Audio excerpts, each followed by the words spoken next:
You saw the NASCAR family come together right here on Fox 44 to support number 43 driver Bubba Wallace after he experienced an act of racism this weekend.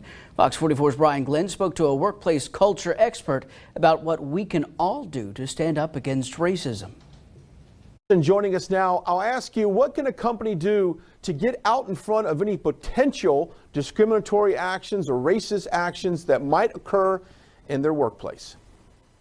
The first thing that they've got to do is recognize that it's time to take a stand. In the past, we've been a little bit hesitant to necessarily jump into that simply because we'd be worried about offending a segment of our customer base or a segment of our employees, and those times have passed.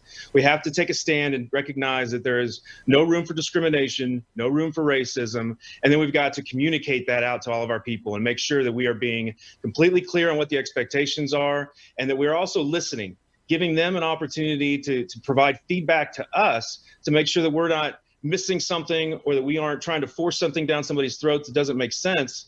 There's going to continue to be a lot of perspectives on the right way to do things as we move forward.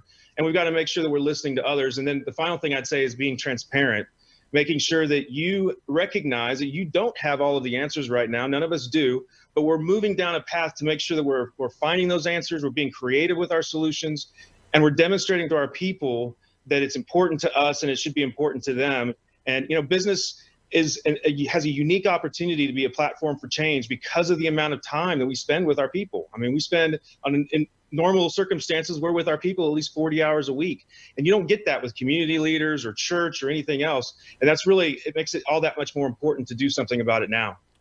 Okay, let's turn our attention to NASCAR. Just recently, NASCAR driver Bubba Wallace found a noose in the garage at a track they were at. If you're NASCAR, what do you do at this point? You took away the Confederate symbol, flag being at the races, which is one step, but what do you do after this?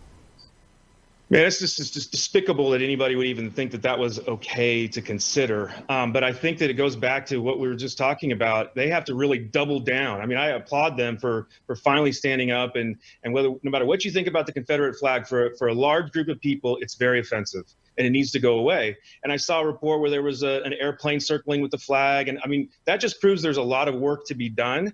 And even if you're one of the people that feel like you had a good perspective on things and you're not racist, it really demonstrates that the work is not done. We need to double down. We need to get aggressive about it. And the time is now, given the movement that's underway already. Let's take advantage of it and do something with it.